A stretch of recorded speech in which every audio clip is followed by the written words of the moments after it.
When I was a small child, I remember going to a video store and seeing a VHS copy of the movie Fright Night on the shelf, and I was immediately captivated by the movie's poster. The picture of the vampire face in the night sky really drew me in.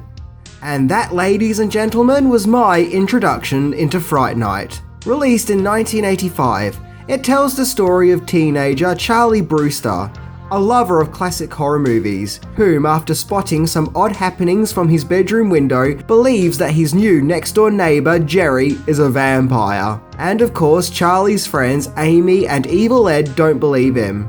And after Charlie tries to expose Jerry, the smooth, slick, frightful vampire threatens to kill Charlie. Charlie manages to get help from Peter Vincent, a movie actor who starred in old Hammer Horror-esque vampire movies, whom knows all about how to kill vampires. Both Charlie and Peter must go next door and confront the menacing vampire on the Fright Night they'll never forget. Fright Night was kind of a mishmash of 1980s horror meets old school classic horror movies, and celebrates them both, and also has a rear window approach added to it for good measure, especially considering how a huge chunk of the movie is about Charlie seeing atrocities from his bedroom window, in which no one believes him, which in effect would go on to put his own life in danger. So get ready for the fright of your life, peoples, as we check out 10 things that you may not know about this teenage vampire movie from the 80s, as we explore Fright Night.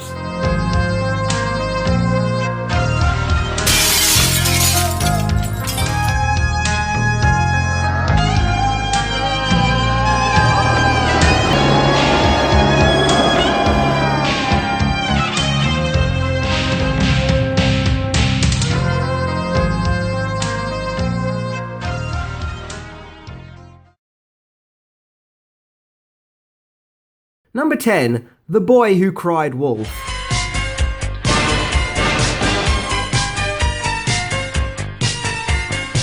We all know the legend about the boy who cried wolf, in which a young boy keeps telling tales of atrocities that happen which aren't true. But when something bad finally does happen, no one believes him on the account of his bad habits of telling lies. Well, Fright Night director Tom Holland also wrote the script for Fright Night, and he wanted to base it on the notion of the boy who cried wolf, as he thought it would be an interesting and fun take on an old legend, giving it a more horrific, ghoulish approach. Biggest difference is Charlie doesn't tell lies, but has an extreme love for old horror movies, which leads people to believe his imagination gets the better of him, and that his paranoia is the result of his love of the horror genre. Yes, Charlie. You've already caused your friends quite enough pain. Holland wrote the script in 3 weeks, and by his own admission was laughing the whole time while writing it, and admits he loved the idea of a horror movie fan being convinced that his neighbour is in fact a vampire. Which, when you think about it, is an interesting and original concept. Number 9. Pirate audio commentaries.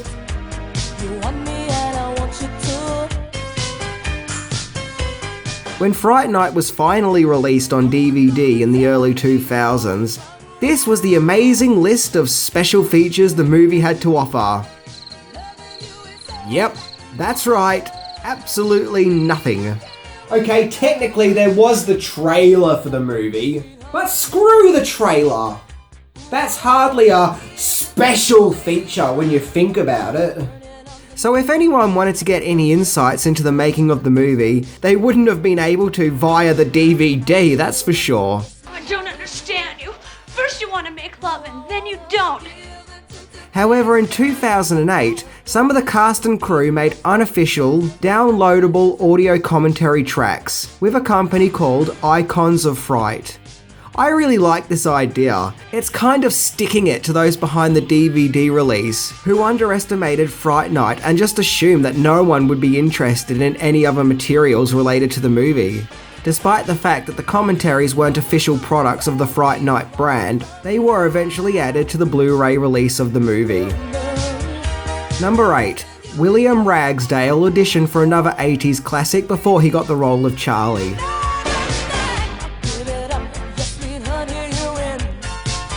In Fright Night, William Ragsdale plays the paranoid teenager Charlie Brewster, who is the main protagonist. In order for the movie to work, the audience has to be able to relate to his shock and terror of learning that his neighbour is a vampire and is out to get him, along with the added horror that no one believes him. If he's not a vampire, have him touch this. Oh, Charlie. And thus putting his fear of his strange neighbour down to his love of old horror movies.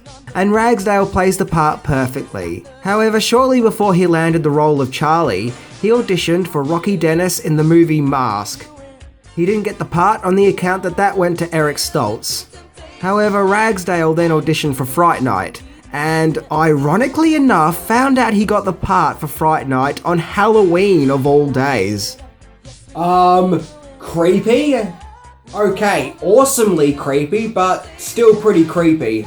In addition to that, actor Stephen Jeffrey, who played Evil Ed, Charlie's weird and obnoxious friend who turns foe, accidentally turned up for an audition to Weird Science, on the account that he and actor Anthony Michael Hall had the same casting agent, and she sent him to the audition by accident.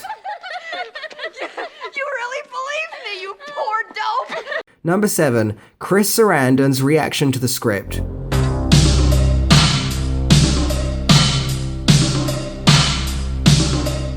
While we're talking about the casting process of the movie, we may as well mention the casting of Jerry, who was played devilishly by actor Chris Sarandon, who also starred as the villain in The Princess Bride, along with a cop in Child's Play, also directed by Tom Holland, and voiced Jack Skellington in Tim Burton's A Nightmare Before Christmas. Well, back in the early production of Fright Night, Sarandon wasn't quite a big star yet, and when approached about taking on the role, he was a little apprehensive about it. To put it bluntly, he didn't want to do it.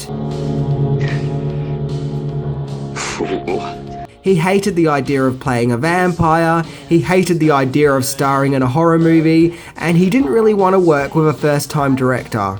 However, he quickly changed his mind when he read the script. And indeed, the captivating script won him over instantly, making him want to take part in the project. And adding to that, Sarandon also added some of his own ideas into the character, by making him part fruit bat, which is why we often see the character munching away on fruit.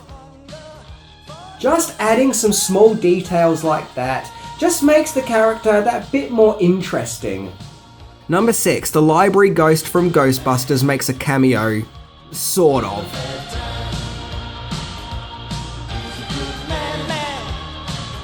Movie special effects wizard Richard Edlund got involved in the project straight away after working on the classic supernatural comedy Ghostbusters, giving the special effects in the movie that added touch of spooktacular magic we had previously seen in Ghostbusters. However, one of the effects made for Ghostbusters would make its way into Fright Night, as the prop that was originally going to be the library ghost in Ghostbusters was recycled and used as the giant vampire bat seen at the end of Fright Night, when Charlie and Peter Vincent have a final showdown with Jerry. The bat monster was rejected from Ghostbusters on the account it was believed to be too scary for that movie. And I'm not surprised on the account that this thing looks like an evil winged demon. Yeah, seriously, that thing would have caused many nightmares and therapy sessions. However, it works perfectly here in Fright Night. Number 5. The origin of Peter Vincent's name.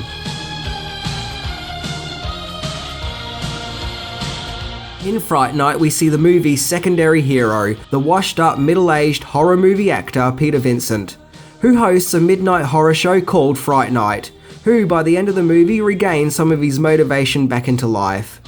The character is a homage to old horror movies, and if you need proof of this, then just look at the character's name, Peter Vincent, as the character is named after Vincent Price and Peter Cushing, two legendary veterans of horror days. However, Roddy McDowall, who played Peter Vincent, also put his own spin on the character too, as he did not want to play the part like Vincent Price as originally scripted. He wanted to portray the character as a failed actor, just more or less starring as the same cheesy character in every movie he has starred in. Now, I used to admire you, you know that? Well, of course, that was before I found out what a fake you were. Which does give the character more of a washed up failed approach, and adds an extra dynamic into the character. However, jump to the 2010 remake, where this time Peter Vincent is a stage illusionist played by David Tennant, who basically just plays him as the 10th Doctor. You want to know how to kill a vampire? Seriously? Yeah. Well, you got fire. Beheading? Yeah, he's definitely the 10th Doctor. Hey, I'm not complaining because I love David Tennant in Doctor Who. But, yeah, he's basically just playing the 10th Doctor. Or rather, a sleazy version of the 10th Doctor anyway. Back on the original movie, McDowell's approach of the role must have worked, as Vincent Price himself apparently loved the movie. Number 4. To date, there are 4 Fright Night movies. Whenever Fright Night gets brought up, more than often people are going to instantly think of the original 1985 movie. However, there was a sequel in 1988, which saw Charlie Brewster go to college, where this time Jerry's sister, Regine, is hunting the hapless teenager, and even takes over Peter Vincent's Fright Night show. For some strange reason, Fright Night 2 had very limited release, which I believe caused it to be not very well known and to slip under the radar, so to speak, because it's actually not really a bad film. Then in 2010 we got the remake, which is a retelling of the original Fright Night, only this time it's set in Las Vegas and feels more like a contemporary horror movie, rather than a homage to the horror days of old. As mentioned, the film stars David Tennant as Peter Vincent, and Colin Farrell as Jerry, who I think actually does a really good job and makes the character really creepy and sinister and intimidating. However, I find the remake hard to watch now, on the account of the death of its main star Anton Yelchin, who recently passed away. However, we then get Fright Night 2, New Blood, and this is where things get really confusing. Released in 2013, you would think that this straight-to-video release was a sequel to the 2010 remake, with them even following the tropes of the original Fright Night 2, of making the main villain a female vampire. But that's not true, as this is actually yet another remake of the original Fright Night. Yep, the same story just told all over again, only this time it really sucked. And calling it Fright Night 2 literally makes no sense. Look, I like the story of Fright Night and all, but the same story can only be told so many times. Number 3. Fright Night's comics.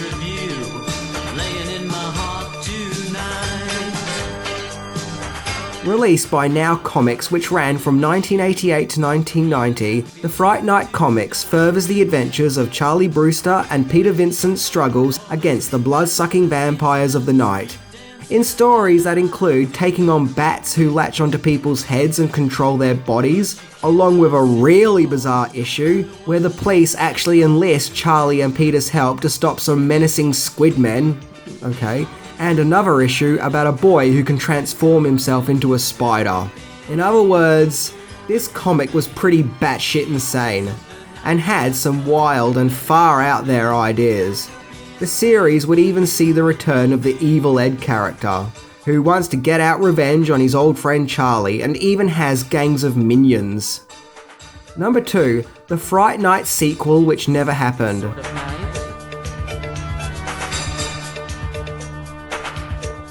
Although as mentioned, Fright Night would go on to see a sequel and string of remakes, Tom Holland actually had his own idea of a sequel in mind, which would see the Charlie Brewster character as a single father of teenage children, in his mother's home that he inherited, only to discover that his old friend Evil Ed is now living in the abandoned home that was Jerry's house, where Evil Ed tries to resurrect Jerry the vampire.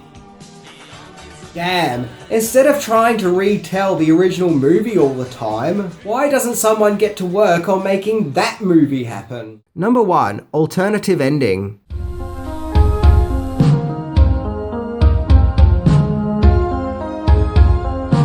Oh yeah, I had to save the weirdest for last, as the planned ending for Fright Night just would have been awful, and would have really missed the mark had it not been changed, as the alternative ending would have seen Peter Vincent turn into a vampire while hosting a late night episode of Fright Night. This really does kind of go against the character's journey and development we see him go through in the film, so I'm glad this idea was binned. That, and it's just insanely similar to the ending of Howling, which sees a news reporter turn into a werewolf on live TV.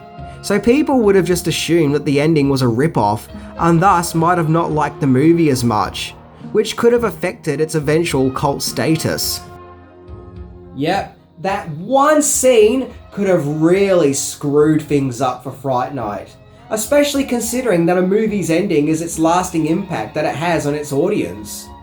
Anyway guys, I hope you enjoyed this fun and glorious, insightful exploration into Fright Night. As far as classic vampire movies of the 1980s goes, Fright Night is right up there with The Lost Boys, but that's a story for another episode.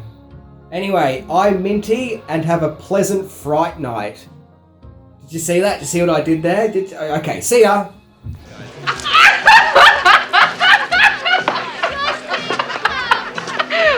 Oh, you're so cool, Brewster.